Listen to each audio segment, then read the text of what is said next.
Amém, irmãos? Vamos para a palavra de Deus. Tem gente dizendo, está enrolando muito, né? Vamos lá. Lucas capítulo de número 15.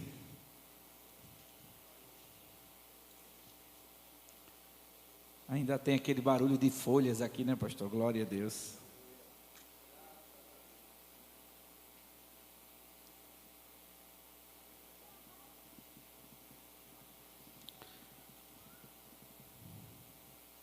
Versículos de número 11 ao 18.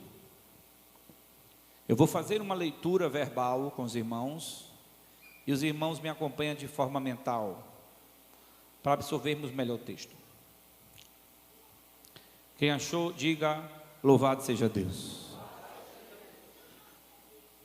E disse um certo homem que tinha 2 filhos. Quantos filhos ele tinha? E o mais moço dele disse ao pai: Pai, dá-me a parte da fazenda que a mim pertence. E ele repartiu por eles a fazenda. E poucos dias depois, o filho mais novo, ajuntando tudo, partiu para uma terra longínqua. E ali desperdiçou sua fazenda, vivendo dissolutamente. E havendo ele gastado tudo, houve naquela terra uma grande fome. E ele começou a padecer necessidades. E foi e chegou-se um dos cidadãos daquela terra, a qual mandou para os campos apacentar porcos. E ele desejava encher o estômago com as bolotas que os porcos comiam, mas ninguém lhe dava. E caindo em si, ele disse: Quantos jornaleiros ou trabalhadores do meu pai, ou contratados do meu pai, têm abundância de pão, e eu aqui pereço de... Versículo 18. Repita comigo: levantar-me-ei e irei ter com meu pai, e dir-lhe-ei: Pai, diga, Pai, eu pequei contra o céu e perante ti, já não sou digno de ser chamado teu filho, mas faze-me como um dos teus trabalhadores. E agora diga assim: levantando-se, foi para o seu pai. Olhe para o seu irmão e diz: levantando-se, foi para o seu pai. Diga amém. Curve sua cabeça em nome de Jesus. Posso orar, pastor? Fecha seus olhos. Pai, é com muita alegria que estamos aqui nesta noite, reverenciando a tua casa, o teu lugar de habitação, de manifestação da tua glória. Então, com a autoridade que a tua palavra nos dá, eu quero agora neutralizar toda força demoníaca que esteja ao redor desse templo. Eu quero agora neutralizar todo o uso de droga e álcool, que neste momento alguém faz uso ao redor desse templo.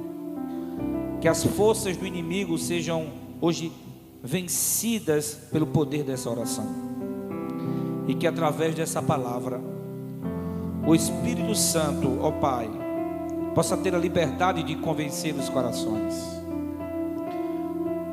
Pois o que eu te mais peço é que eu possa cumprir nessa noite aquilo que vim fazer, expor a tua palavra, que convença o Senhor. Então que nessa noite o Senhor apareça, sua glória resplandeça, para a alegria nossa, honra e glória tua e vergonha de Satanás. Quem pode aplaudir a Jesus nessa noite? Ele merece toda a honra e toda a glória. Podem sentar todos. Eu vou esperar vocês se acomodarem em suas cadeiras.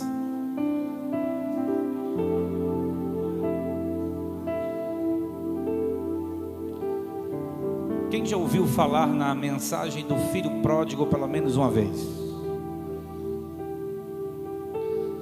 Interessante.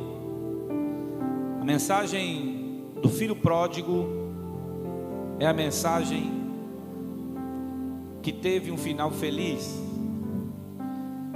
mas que poderia ter um final ainda mais feliz. Pois a felicidade, como a tristeza, a desarmonia, ela tem as suas escalas. Existe alguém feliz, mas existe alguém muito mais feliz. Há quem disse que a felicidade é um segredo, porque a felicidade não depende das coisas, depende de você. Tem gente de Lamborghini querendo saber hoje como ele vai se matar, e tem crente de bicicleta, com a mulher no quadro, o pequeno na cadeirinha e a mais velha atrás, indo para o culto da Manancial, feliz da vida. É um segredo. O que é a felicidade? Felicidade é um segredo. De fato, pelo menos chega perto de saber quem está no hospital em fase terminal. E faça uma pesquisa, visite hospitais, entre na UTI. A mensagem será a mesma. A felicidade está nas coisas simples. A gente vive a vida todinha atrás de coisas grandes, patrimônios. Queremos ter o carro melhor, queremos ser o mais rico da família, o mais poderoso da rua que mora. E a pessoa que está em fase terminal quer comer uma feijoada, quer assistir um filme Netflix com a família.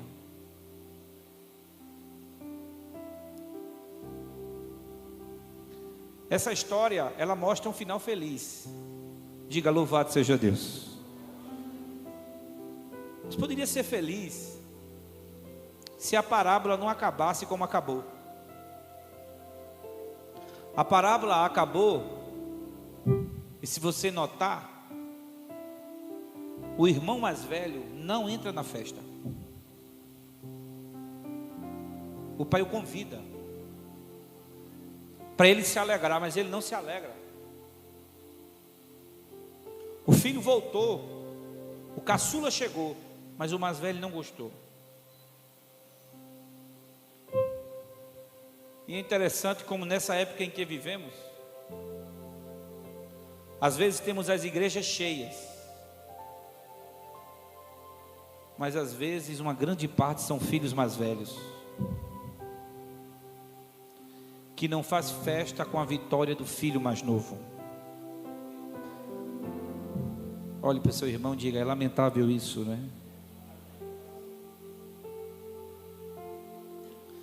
Às vezes a gente está sempre querendo colocar mais um para dentro da nave, que aqui é o lugar de Deus trabalhar. Mas existem grupos pré-determinados para botar para fora. E nós vemos de prioritariedade aqui nesse texto três principais condições. A primeira é que na parábola do filho pródigo, o pai é Deus, que sempre está à espera do filho que decidiu ir embora. Porque existe uma grande diferença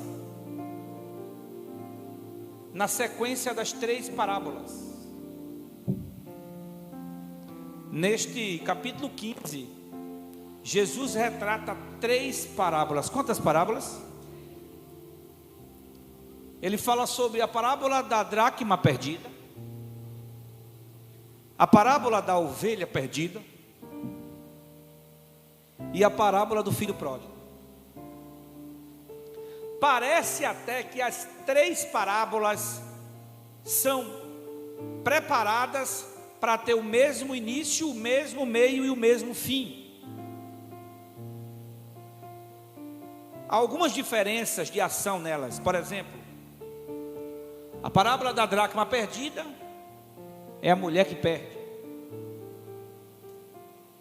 E mulher na Bíblia é a igreja. É a igreja que perde. Às vezes a gente demora tanto para ganhar, mas somos tão rápidos para perder.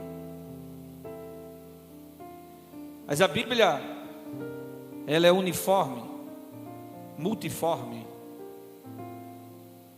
E a mesma que perde é a que procura. E a que procura é a mesma que acha. Então, para o que se é perdido por alguém, pode ser restaurado.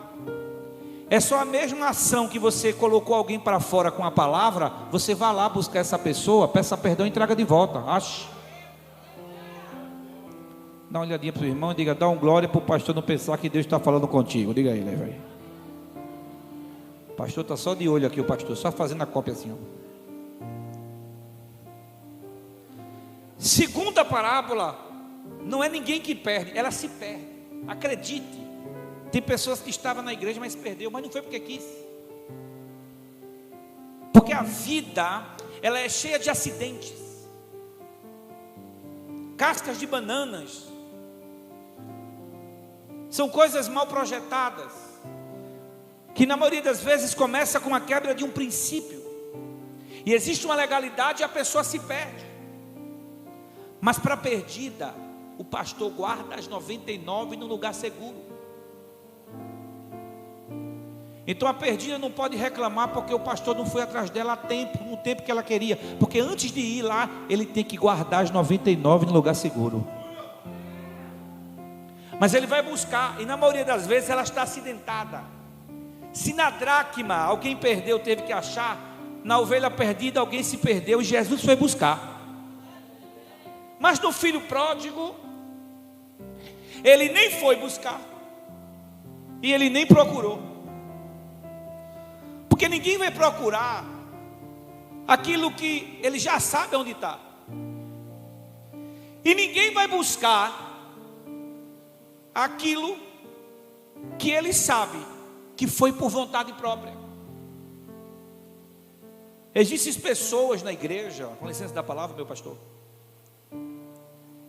que ele decide sair da igreja, ele decide ir embora da casa do pai, e essa decisão é uma decisão que é um direito seu, como também será obrigação arcar por essa responsabilidade de sua decisão. Então não venha com essa: ninguém me visitou. Não, você decidiu. Você não é mais jurisdição daquele pastor. O filho pródigo foi embora da casa do pai, e o pai não foi buscar ele, mas o pai estava esperando ele. Então diga assim: o pai está sempre esperando quem decidiu ir embora voltar. Quem acredita que pode ser essa noite o dia da volta aqui? Quem acredita? A condição do pai é Deus. A condição do filho é o filho fora de casa. Eu quero que você entenda, você que está afastado do caminho do Senhor, pare de querer criar um evangelho diferente para você. A Bíblia nunca vai se adaptar a você. A cada dia mais os níveis de desigrejados existem. E as pessoas gostam de inventar um Deus, uma Bíblia, uma religião nova na sua cabeça. Mas é fato, está fora da casa do pai. E o filho está na condição de quem foi embora. Terceiro, condição do texto, é a condição do filho mais velho, que fica infeliz com a volta do seu irmão. Sabe, quando a gente começa a observar os textos, a gente percebe que nenhum pai criou filhos para ir embora de casa antes do tempo de ir. Mas o pão que o filho quer ter. Nós percebemos que a decisão do pródigo, por exemplo, acarretou algumas cadências para a sua vida. A primeira delas, e lembre-se, Jesus contava essa história para um judeu, para judeus. E judeu oriental, irmão, ortodoxo, conservador, é diferente dos pais de hoje, que os filhos chegam em casa e aí coroa, boa noite. Chega para a mãe, e aí, véia, como é que tá? Ao respeito para o oriental. Em alguns lugares, o oriental, o filho, ele não pede a benção com o pai de mão estendida em pé. Ele se ajoelha, pega na mão e beija na mão. A benção, pai. Sabe, a primeira infeliz decisão do filho foi ir embora de casa. E para ele ir embora de casa, ele pediu ao pai a sua herança. E deixa eu lhe dizer algo. Ele pede ao pai a herança com o pai vivo. Ele tinha direito à herança, mas não era o momento de ele pedir herança. No judaísmo, a herança era partida em 3 fatias. 2 era para o mais velho e 1 era para o mais novo. Quando o filho pede ao pai a herança, preste atenção, filhos, ele está matando o pai dele em sua mente.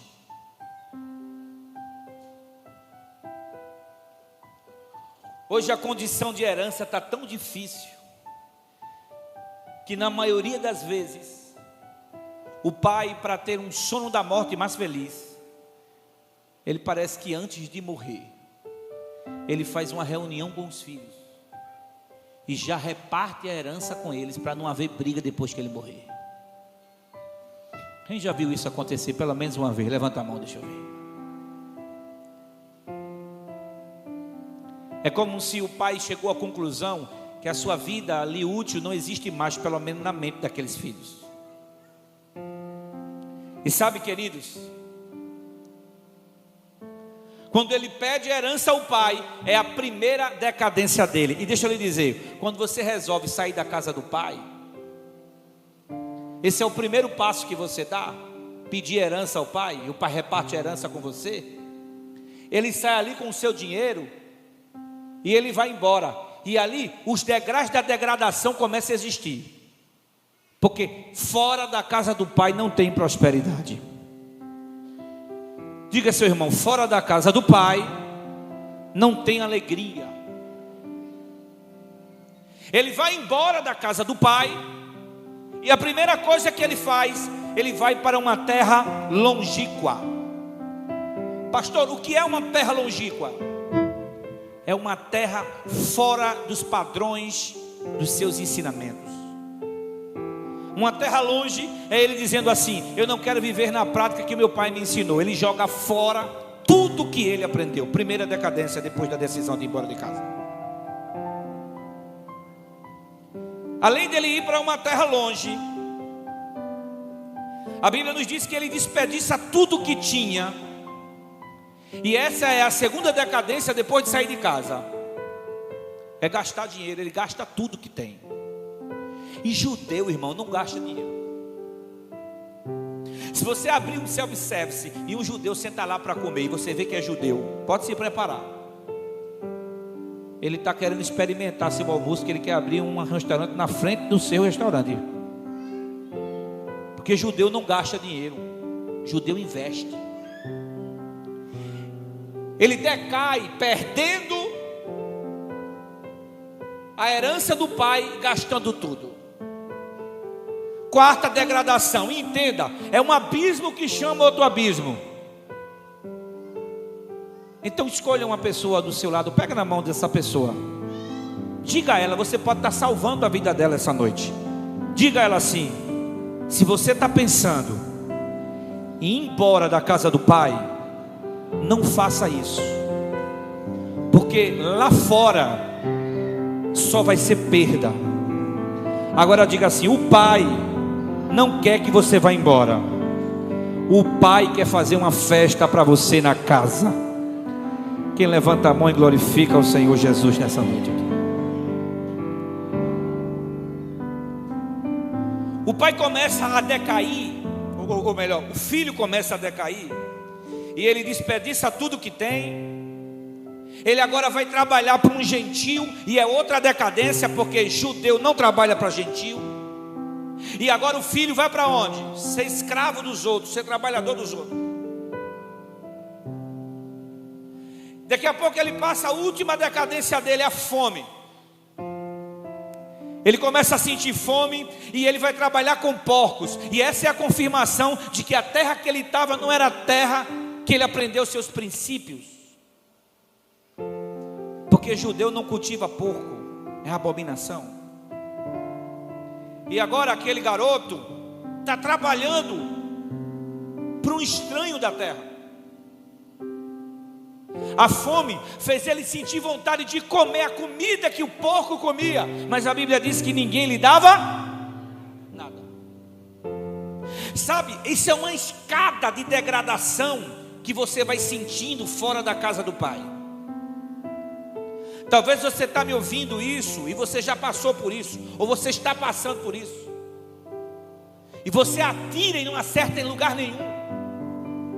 E tem um vazio em você que você precisa preencher. E eu quero te dizer, você só preenche na casa do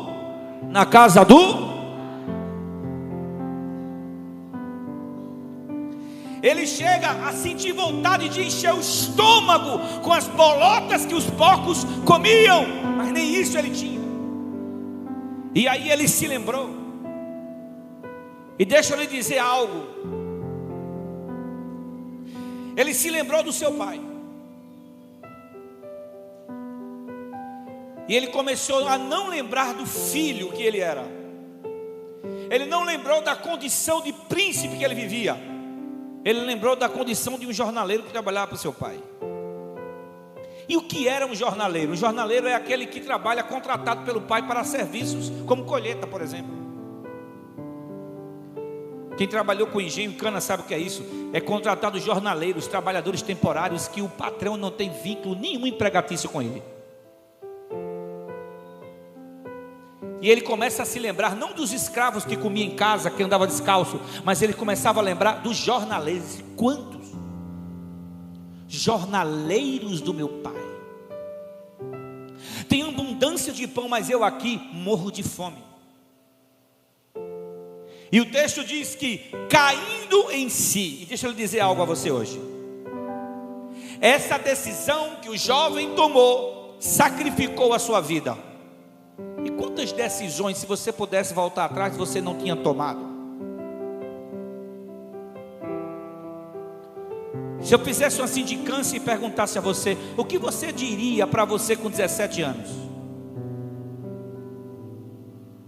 Existem segredos obscuros que você nunca revelou aos seus filhos? Coisas lá do passado, lá atrás. Foram decisões que poderia te tornar hoje uma pessoa mais diferente do que você é, em todos os amplos sentidos. Sabe o que é que esse filho me ensina? Ele me ensina que em momentos de crise não é momentos de tomarmos decisões. Então diga a essa pessoa que está do seu lado, diga assim: em momentos de crise, segura a onda, não fala nada, diz aí, espera essa onda passar, e aí depois você resolve alguma coisa. Salomão escreveu aos Eclesiastes, no capítulo 13, ele diz que tudo há um tempo determinado debaixo do céu. Jesus foi transformar água em vinho, mas antes de transformar, sua mãe disse a ele o quê? Jesus, acabou o vinho. O que foi que ele disse? Mulher, não é chegado a minha hora. Tem hora que não é hora de decidir nada. Tem alguém aqui ainda ou não? Tem hora que não é hora de tomar decisões precipitadas. É hora de refletir. É hora de contar até 10. É hora de se sentar e perguntar a Deus: o que é que eu faço? Qual a atitude que eu tomo? Qual é a minha escolha? Deixa eu dizer algo a você. Aquele que se apressa, como dizem em Provérbios do capítulo 9, aquele que se apressa com os pés erra o caminho. Você não pode viver de impulsos.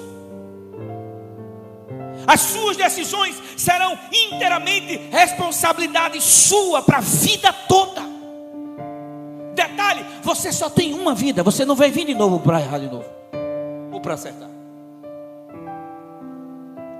É importante que Deus esteja na direção da nossa vida e colaborando, indicando qual seja as nossas decisões.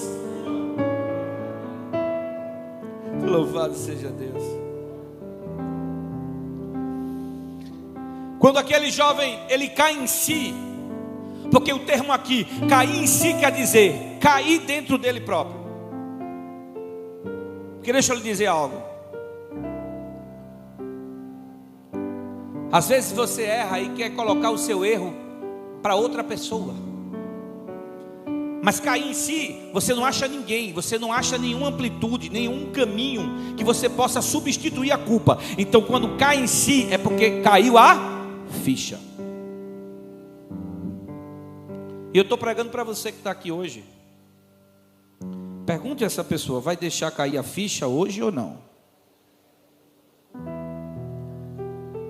Sabe, às vezes nós temos um pródigo dentro da gente, mesmo vindo à igreja. Nós somos afastados da casa do Pai, podendo estar nos cultos. Eu preguei na cidade de São Paulo, que eu fiz um convite, o pastor puxou meu paletó e disse assim, não tem ninguém não evangélico, mas tinha 6 pessoas na frente chorando. Aí eu perguntei, ninguém é evangélico? Não, todos são evangélicos. Aí eu cheguei para os irmãos que estavam na frente, vocês são evangélicos? Ele disse, eu pensava que era até hoje. Vocês estão fazendo o quê? Eu quero entregar minha vida para Jesus. Pródigos dentro da igreja.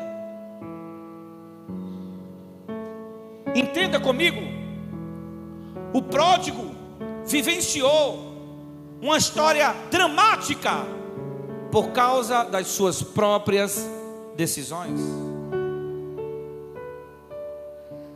Sabe o que é que esse pródigo me ensina quando ele cai em si? Ele me ensina que não adianta fazer as coisas certas na hora errada. Deixa eu fazer uma pergunta a você. Ele tinha direito da herança, sim ou não? Sim ou não? Mas não tinha naquela hora. Não tinha naquele momento. Não era a hora. Não era o momento. A gente põe tudo a perder com uma decisão, colocando tudo fora dos planos de Deus. E você sabe regado em que o pródigo fez isso? Na soberba. A soberba são os olhos altivos. É quando você acha que sabe melhor do que todo mundo. Tem alguém para dar glória a Deus ou foram para casa já? Como? Porque essa palavra não é muito de glória não, né? É quando você acha que você tem razão e que ninguém pode ensinar você, principalmente quem não tem um grau de escolaridade igual ao seu.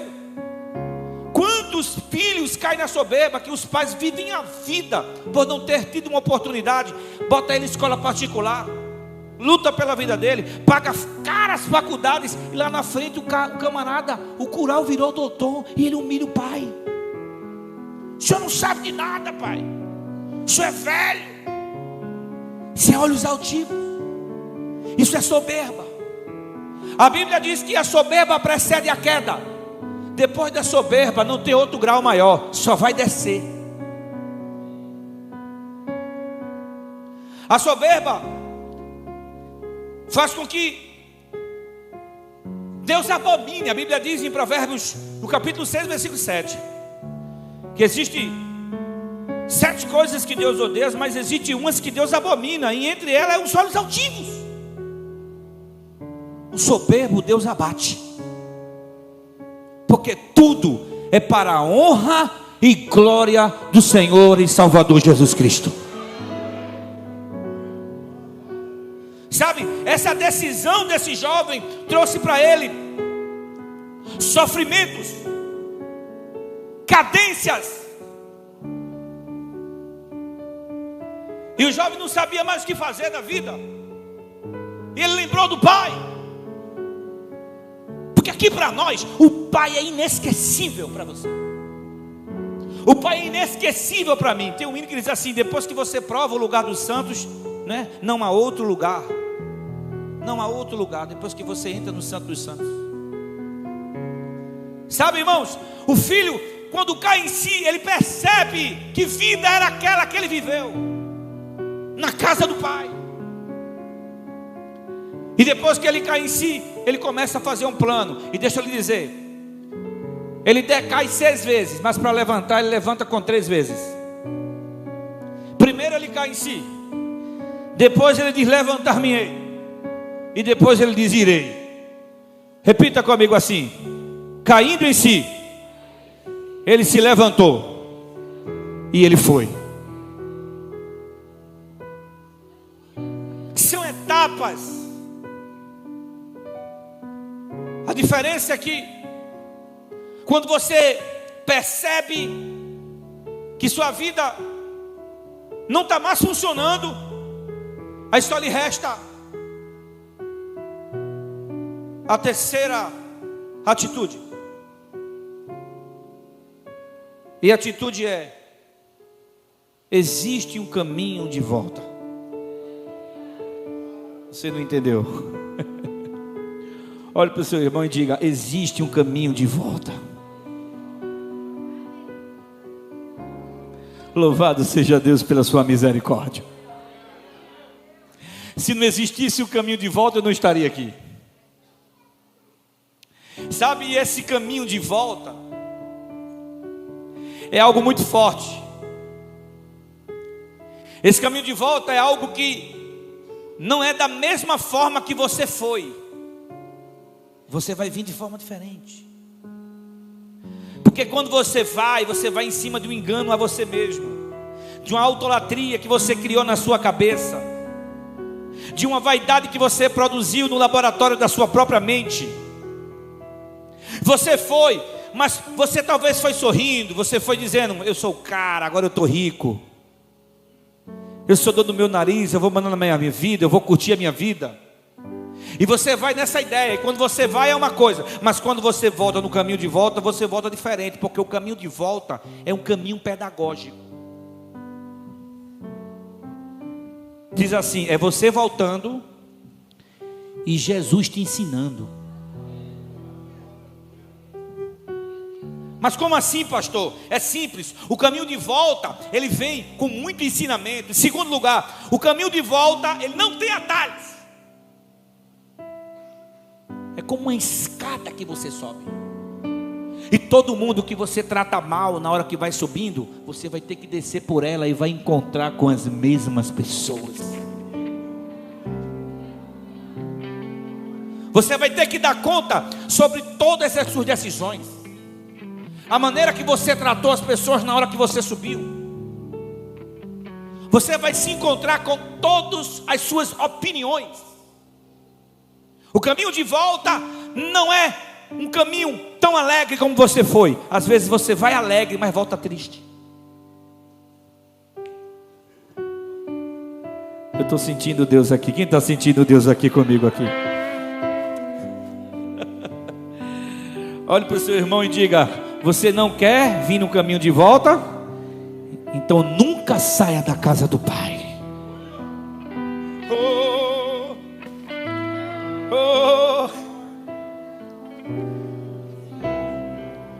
O caminho de volta, o sentido é reverso. No caminho de volta, você precisa reconhecer o seu erro. E deixa eu lhe dizer, aí é que está o segredo. Porque quando você resiste à graça, você não reconhece seu erro. Mas quando você reconhece seu erro, Deus te coloca numa plataforma de milagres. Quando você reconhece o erro, você se depara com a porta da misericórdia. É só bater que Deus abre ela para você entrar. No caminho de volta, você começa a entender um Deus que tem uma oportunidade nova para você. E o filho disse: eu vou voltar para a casa do pai. Oh, glória a Deus. Você que está pródigo do louvor, volta a cantar. Quem dá glória? Você que está pródigo da oração, volta a orar, quem dá glória. Você que está pródigo de vir para todos os cultos só vir no domingo, volta, quem pode dar glória? Volta. Deus tem um caminho de volta para você passar.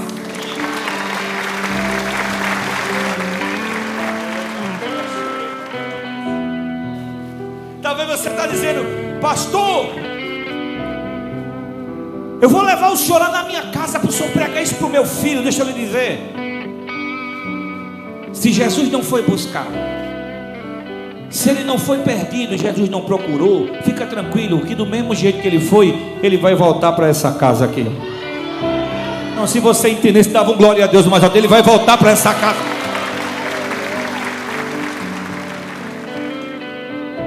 Ele caiu em si e disse: levantar-me-ei e irei ter com meu pai e vou lhe dizer. Aí ele fez o mapa, ele fez o texto, ele era bom de redação. Pai, pequei contra o céu e perante ti. Interessante que ele nunca chamou ele de nome depois de sair da casa do pai. Mas morto tem nome? Tem? Morto não tem nome, mas o pai sempre é pai. E ele disse: pai, eu quando chegar lá, eu vou dizer assim: pai, pequei contra o céu perante ti, já não sou digno de ser chamado teu filho, mas torna-me um dos teus jornaleiros. Ele não foi para querer voltar a ser filho. Ele reconheceu que não tinha direito, do direito que ele abriu mão, que ele perdeu, que ele desperdiçou, que ele gastou, que ele abandonou. Ele percebeu que ele não fez a atitude correta, e ele olhou e disse assim: eu vou fazer esse texto, vou chegar lá, e a primeira coisa que eu vou falar ao meu pai é todo esse texto. Pai, pequei contra o céu perante ti, já não sou digno de ser chamado mais teu filho, mas tornando-se pelo menos um dos jornaleiros. Ele disse: eu vou lá. Aí ele levantou e ele foi. Oh! Levante-se em nome de Jesus, levante-se em nome de Jesus. Diga: ele levantou e foi. Deixa eu dizer, para consertar uma decisão errada, você precisa tomar uma nova decisão. Deixa eu ver se tem alguém para dar glória a Deus aí, deixa eu ver.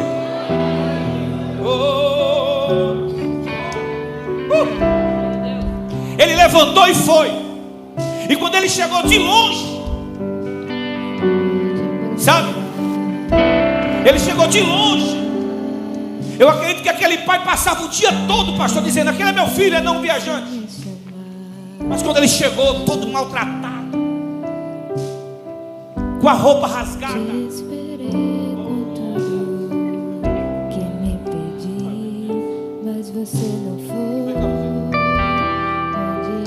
escolhi você. Você vai ser o pródigo, eu vou ser o pai hoje, viu? Parece que você é mais velho que eu, é?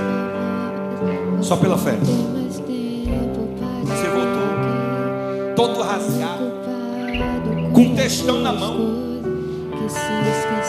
Chore não. E ele chegou dizendo: eu vou dizer isso a meu pai. E ele começou: pai, pequei contra o céu perante ti, eu já não sou digno de ser chamado teu filho. E antes que ele terminasse de falar, o pai não deixou ele terminar de falar.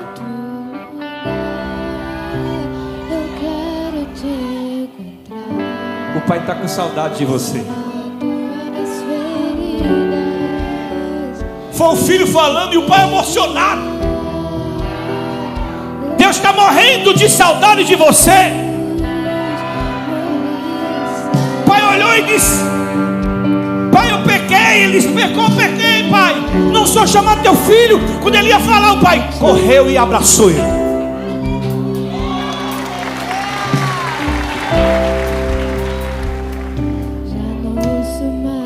Olha para o seu irmão, diga: um abraço fala mais do que 1000 palavras.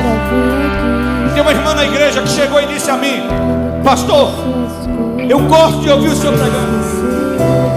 A minha família escuta a sua mensagem na igreja e vai escutar em casa depois. Mas pastor, o que me motivou a estar aqui nessa igreja é aquela irmã ali, ó. Porque quando eu cheguei, pastor, eu cheguei tão pesada, mas ela me deu um abraço e disse assim: seja bem-vindo. Um abraço. Volta cá, filho pródigo. Não vai embora de casa não, vem pra cá, pai. Fica aí. O pai abraçou ele. Quando o pai abraçou ele, o que não falta é gente para julgar, viu? Aí tem uma plateia dizendo: ai, roubou o dinheiro do pai, matou o pai ainda abraçou ele, tadinho do pai, o pai é inocente. Aí para esses que estão fazendo isso, o pai fala assim: se vocês aí que estão falando aí, pega a roupa lá e traz para ele vestir. Sabe o que é que o pai vai fazer com os crentes falador que falou da sua família, que saiu da igreja? Quando ela voltar, o pai vai fazer Deus usar essas mesmas pessoas para vestir ele com roupa limpa, roupa branca, roupa que vai morar no céu. Traz roupa para ele, botou roupa no garoto.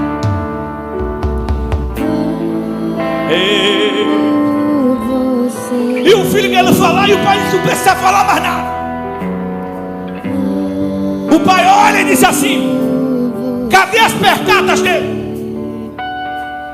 Porque o pai sabe o número que você calça. Quem dá glória a Deus aí? Pega a percata. Mas o filho pulgou. O filho: não, eu só quero ser um trabalhador. Porque só quem usava percata era o príncipe. O escravo andava descalço em casa. E quando o pai diz assim: traz uma percata para ele, o filho não entendeu. Eu vou usar a percata de novo? Vai, bota a percata no pé dele. Olha para o seu irmão, diga: o teu lugar é teu, não é mais de ninguém. Diga a ele aí. Diga: filho é filho toda hora. Botou a percata nele. O filho botou a percata, já estava com roupa longa. Aí o pai olha e diz assim: estende a mão, meu filho, estende a mão. Estende a mão.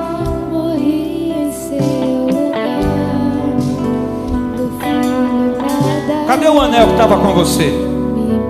Porque o anel simbolizava que ele era o príncipe. Quando alguém andava no meio da fazenda com o anel, com a percata, dizia: esse é o filho do homem. Esse anel é que ele tem direito à herança. Mas o pai não deu herança, sim ou não? Então no mínimo ele perdeu o anel. O pai deu herança e tirou o anel. Se esse aqui eu não tenho mais dívida. Mas o pai foi lá e disse: espera aí, eu vou pegar o anel de volta. Ele pega o anel e coloca no dedo do filho. Ele está dizendo assim: você abriu mão do seu direito, mas eu não abri mão de dar o direito que eu disse que era seu. Toma. Quando bota o anel nele, ele olha e diz: eu não estou acreditando que o pai está fazendo isso. Aí o pai olhou e disse assim: o meu filho estava morto e revi. Estava morto e revi. Ele foi perdido, mas agora foi achado. Ele disse assim: fica aí, filho, porque eu vou fazer uma festa. Tem festa para quem volta para a casa do pai. Quem pode aplaudir a Jesus Cristo? Tem festa essa noite. Tem festa, não tem? E pastor, o que é um bezerro cevado? Bezerro cevado é um bezerro que está prometido para ser morto. Papai cevou um bode um dia para comer no meu aniversário. E foi o pior aniversário da minha vida, porque eu amei aquele bode. E quando eu descobri que eles estavam comendo meu bode, eu era uma criança. O pai preparou a festa para o filho, porque o pai sabia que o filho vai voltar. Você vai voltar, porque o pai está te esperando para te abraçar hoje. Quem acredita nisso aqui, levanta a mão, começa a adorar o Senhor. Cadê a banda? Vamos lá. Dá um acorde pesado aí, bota desse prato aí. Deixa eu ver se Deus está aqui na casa. Ele está. Ele está, porque está tendo festa hoje aqui. Meu filho amado, o bezerro cevado está vindo. Manda matar, porque hoje tem festa. Meu filho está vivo. Quem pode dar glória a Deus aí? Quem pode dar aleluia? Quem pode levantar a mão e expressar para Deus esse pai que tremendo que ele é? Eu te amo, meu filho. É tempo de voltar, de se arrepender. Pega na mão dessa pessoa, faz uma corrente, fecha o corredor. Isso. Você vai profetizar agora. Tem um pródigo na casa dessa pessoa. Tem uma mulher pródiga que mora lá na sua casa. Se esfriou. Deus está mandando te dizer: o pródigo vai voltar. Vai ter Porque as orações já chegaram no céu de glória e o Pai está esperando ele para fazer a festa.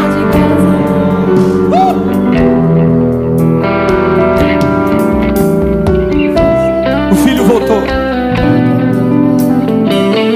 e teve festa.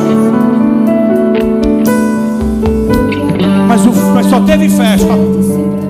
Diga assim comigo: o filho voltou e teve festa. Mas diga: só teve festa porque o filho voltou. Eu quero saber qual é o primeiro pródigo que quer voltar para Jesus essa noite.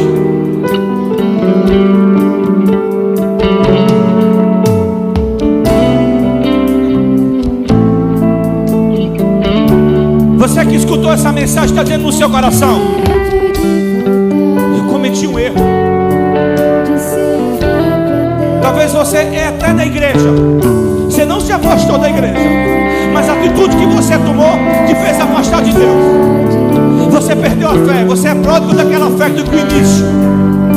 Você é pródigo daquela alegria que você teve no início da sua fé. E o Espírito Santo está te convidando aqui à frente essa noite. Ele está te dizendo assim, ó: vem embora. Tem uma pessoa aí, olha, lá vem uma pessoa chorando ali para Jesus. Quem pode aplaudir a Jesus Cristo essa noite aí, ó? Isso. Aleluia. Você é filho mais velho ou filho mais novo? Filho mais velho faz festa. Cadê a festa? Cadê a festa? Cadê o aplauso? Cadê a glória? Cadê a alegria? Cadê o pulinho? Filho, cadê? Só não se alegra com a alma que se converte, filho mais velho. Oh. Será que tem a segunda pessoa nessa noite que está dizendo assim: eu me afastei da casa do Pai? E você veio dizendo hoje assim: se o Senhor me der uma oportunidade, eu vou voltar. Talvez você já é da igreja e você precisa renovar sua aliança com Deus. Você sabe que a sua vida não está com sinceridade. Você precisa reatar essa vida que você precisa ter. E eu quero saber essa noite: você quer reatar sua aliança com Deus? Tem alguém aí ou não? Tem alguém aí? Outra pessoa?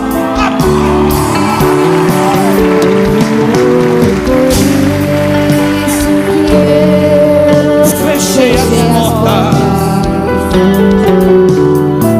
para ver se você lembrava de mim.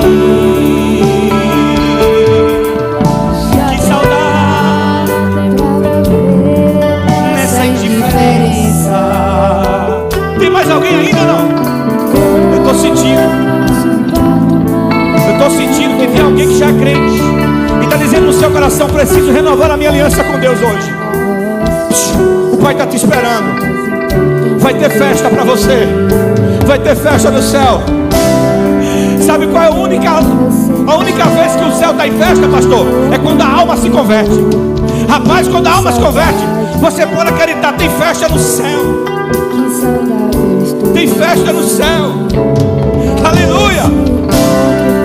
Quem é a terceira pessoa nessa noite? Cadê? Isso.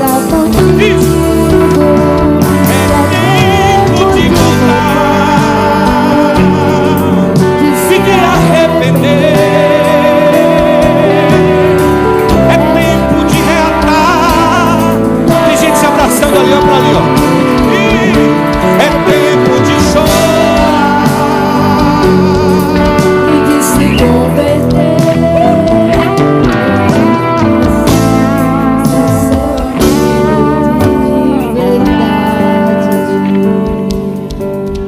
Vou dizer uma última coisa, eu vou entregar o pastor agora.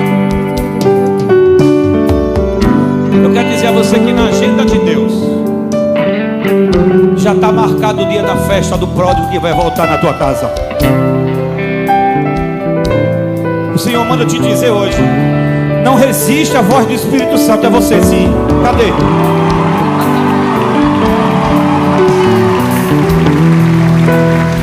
Ela voltou!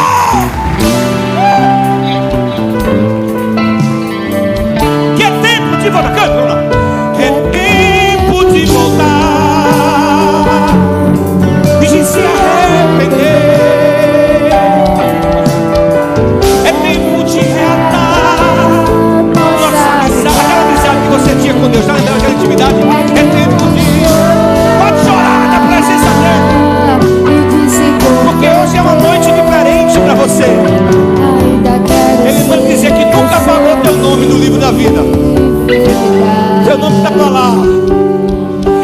questionava teu nome lá, mas ele dizia: não, ela vai voltar. Quem pode levantar a mão, glorificar a Deus? Quem pode aplaudir a Jesus?